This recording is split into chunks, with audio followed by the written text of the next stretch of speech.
Greetings, Rafi. How are you? I'm okay. Thank you, Lara. Thank you for taking the time to actually have this conversation with me. Rafi, we're honoring Armenian leaders, and the intention of our conversation today is to get to know the personal persona of Rafi Baghdjian. What makes him tick? Who is he really? We know a lot about your professional persona. We know that you left Lebanon at a very young age, at 18, 19, 20 years old, to actually study in France in the Grande École supérieure in France as an engineer. And your career trajectory has been a very fulfilling one, because at a very young age, you also started working for Shell. And for 35 years, you've had an enormously wealthy experience, professional experience, because with Shell, you actually lived and worked in the Netherlands, in Japan, in Oman, in the UK, Qatar. I don't know if I'm giving you the whole run, but you have a very full, wealthy. You actually moved a few years back to Armenia once you left Shell and worked for the IDEA Foundation. And now you're actually managing personal and very important projects in Armenia. So I think that... Advising, yes. The main question I want to ask you, Rafi, is who is Rafi Baghdjian outside of the professional persona? Where does his source of energy come from? I think I'm an optimistic person. So I never see any challenges that are not surmountable. Maybe that's what it is. It's a predisposition, most probably. And I don't miss taking opportunities. So if something comes up and I never say, no, I don't want this, I'll pursue it. So, I'm an opportunistic person sometimes, if you could say so. But do you think where does your energy come from then? You have a certain level of energy, and wherever you go and whatever you've done, you've had that source of, I guess, perseverance, a sense of determination. Yeah. Even as a leader, you mentioned that you search to be authentic, you believe in yourself, and you're a very determined person. So where does that determination come from? It's interesting because I use, the Americans use the word grit. Yeah. Means courage and determination. Yeah. And I think that's one of the, if you call me a leader, that's one of the key traits of a leader, grit. Grit. Yeah. And where do you actually, are you born with grit? I think I never get down. So, things go wrong, and it has gone wrong dozens of times, but it never, I don't allow it to pull me down. Just come up again, fight the next, battle, win it, move to the next one. I think that's the way to do it. Instead of sometimes you get down because of some small detail or something big that happened to you, move on. Yeah, I know. I think there was a story you had told me a couple of years back about your sense of the experiences you had, I guess, discriminatory experiences. Some of your colleagues being racist or discriminatory. You're a Lebanese Armenian. In Lebanon at that time, there was also discrimination. In your professional years, you also experienced that. But you always said you found the loophole to win and persevere. So the key is, you should never think about it. If you think you're being discriminated and you're trying to fight it, it will pull you down. You move on.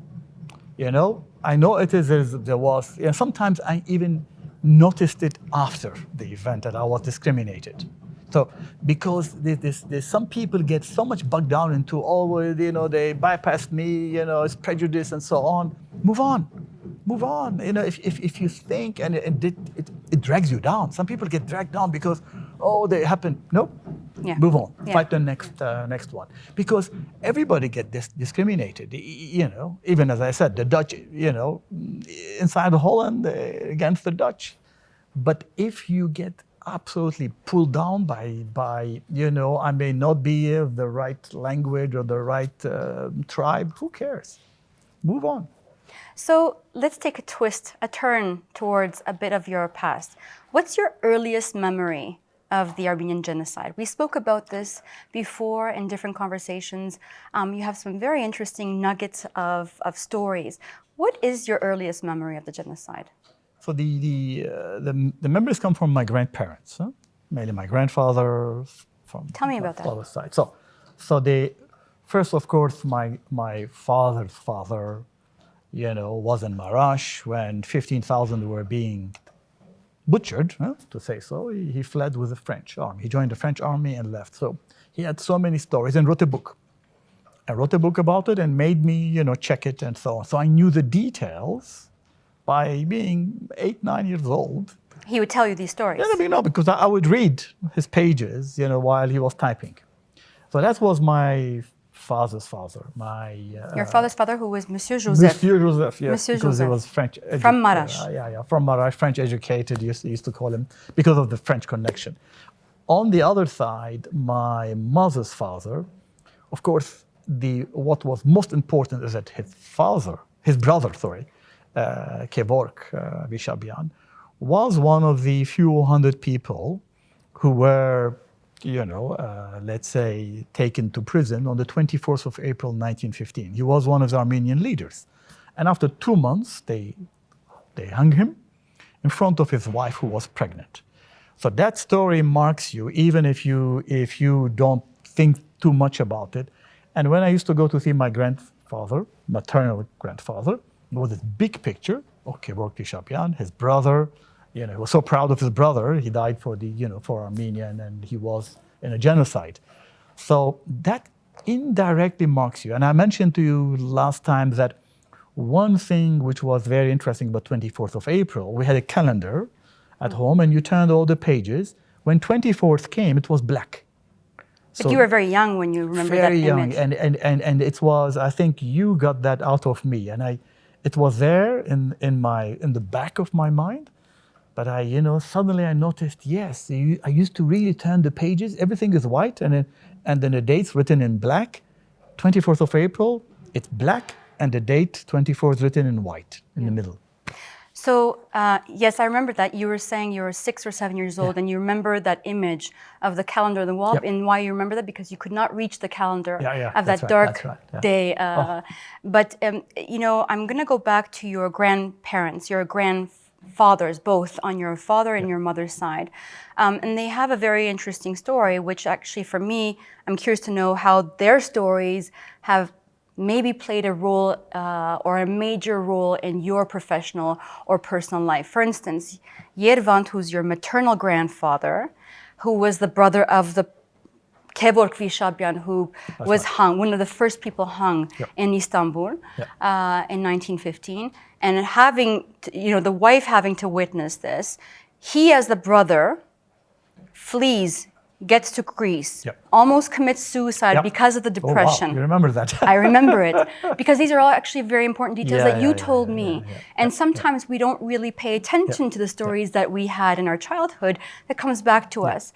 What did these narratives of Yervant, your grandfather, maternally, or Monsieur Joseph, who was an officer in the French army, from your father's side, how did these narratives actually shape the roles you've played professionally in your life? It's interesting. Now that I'm thinking of something else, it made us different. What do you mean? It made us different because we had this history. We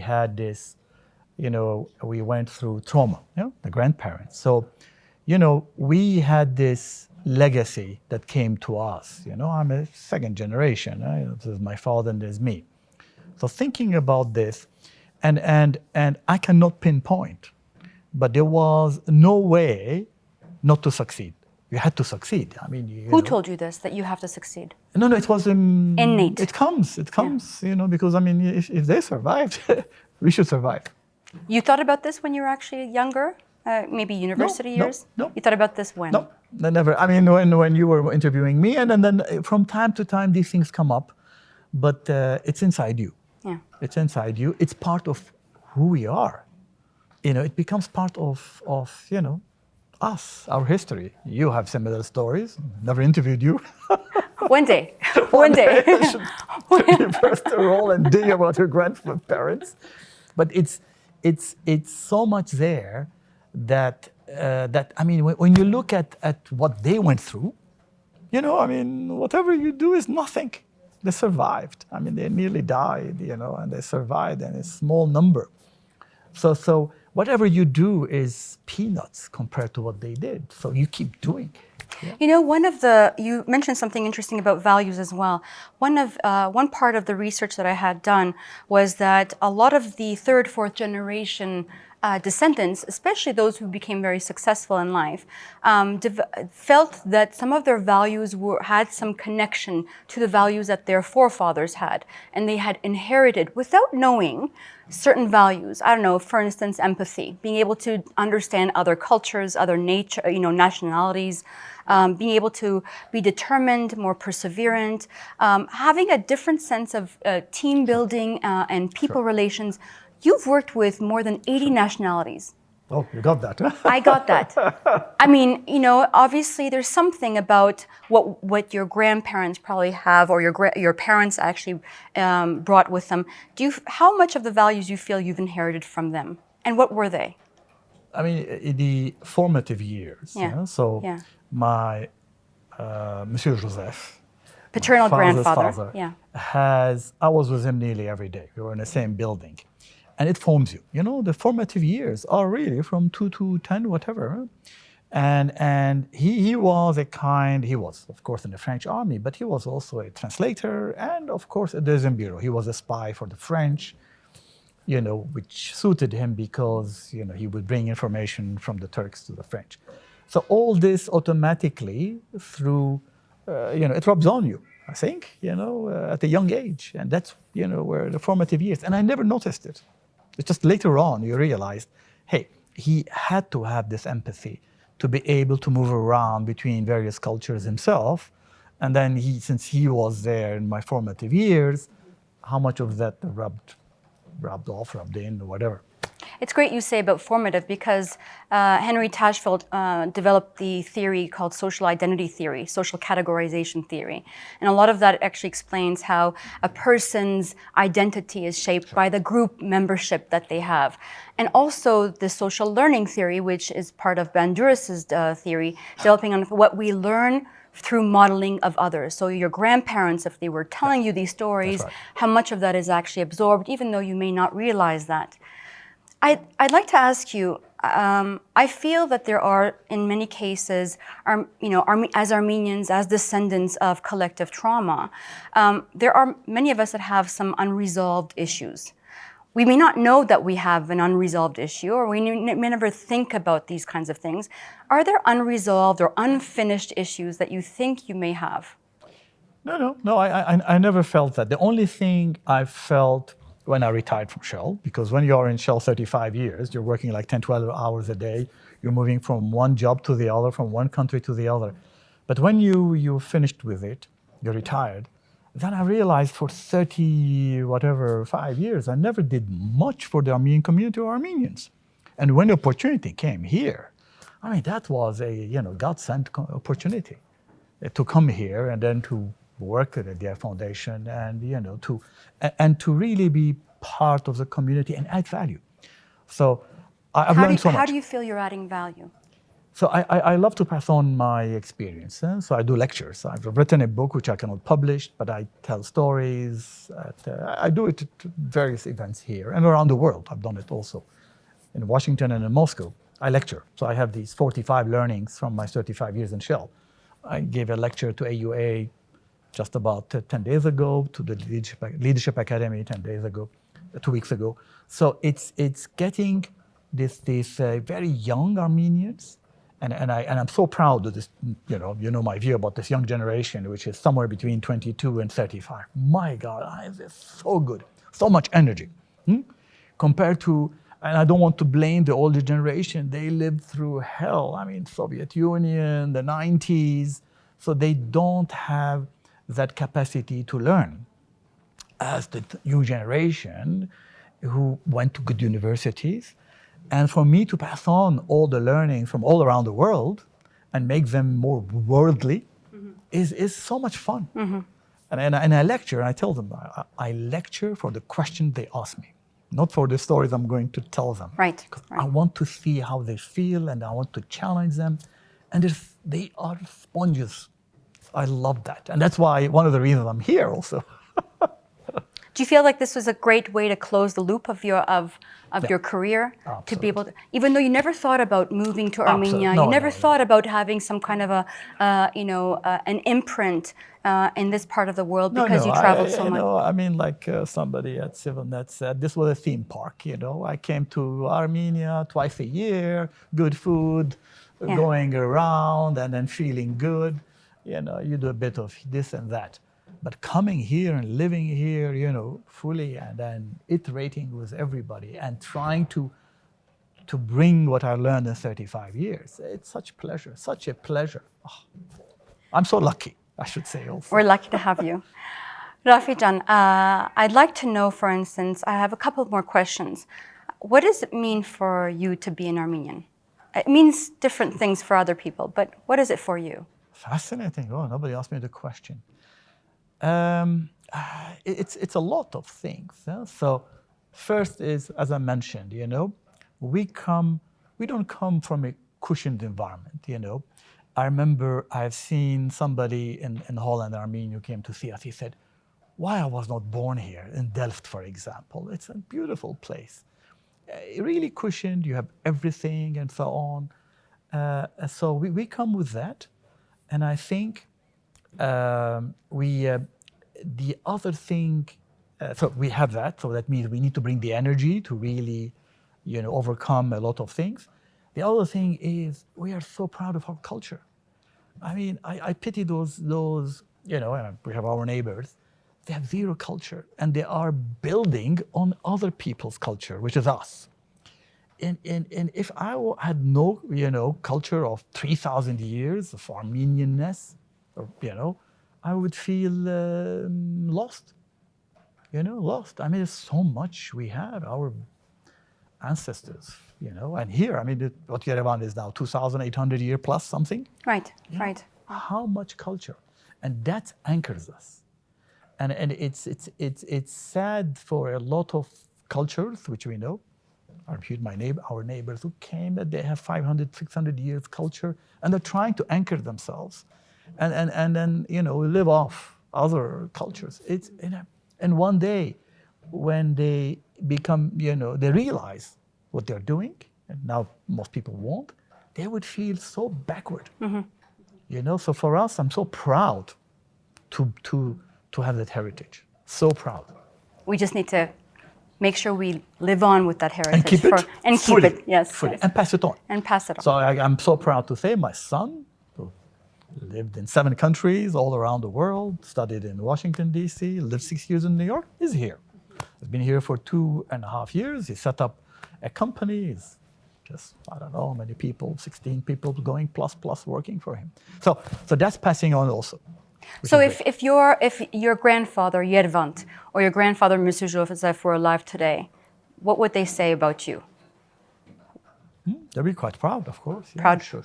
No doubt. I would love to see them and ask a question. And ask them questions. Yeah, don't we all? Some of us cannot do our own family tree, so it's the tree or the heritage is about difficult to be able to trace back. Yeah, no, I mean, I'm lucky because Monsieur Joseph wrote the family history from 1630. I recall. Fascinating, yeah. So from, we were from Sassoon, and then we left to Marash when the Persian and Ottoman Empire split the land. So fascinating stories about who did what. So what would you want your legacy to be, Rafi? You have this difficult question. I can't answer that question myself. Don't worry. It's a challenging one. But I mean, just if you were to think that, what would I like for my legacy to be? Looking back at everything that you've done, what you've inherited from for both families. So if I make the life of a few people better, that's good enough maybe. And if I can add value in Armenia with what I do, lectures or other, that's good enough. We had this thing in Shell that if you left a country, you needed to leave a legacy so that the next leadership team gets it right. So if I can bring all that experience and touch some lives, when I see people, I lecture or I meet and they get in touch with me. I mean, some people now are getting in touch with me from the US who never thought they were Armenians. So what happened is, and then you start to guide them, mentoring, coaching, which is something we do every day in Shell. And then it touches their lives. It makes them, find their way, especially in Armenia. I would be so happy. I'd be so proud of that. I'm going to wrap up, but before I do, you're an engineer by trade. Yeah. And so, as you know, I think I mentioned this to you as well, is that, there's this bias or this impression that engineers have a very calculative way. Everything's quantitative for them, the way they do their lives, they prepare themselves, the careers that they take. But you impressed me because you had also shown a very emotional side to you when you were thinking about your inheritances, your past, what the trajectory that you took, the journey that you've taken, and where you are today. And that really, for me, showed your human side, Rafi. I just would like to say that it's been an honor to sit with you, Rafi. It was a pleasure, and I'm just thankful that you're being an inspiration to many of us. Hopefully. Thank you for taking the time to speak with us today. Thank you very much, Lara. Thank you. Great. Thank you, Rafi.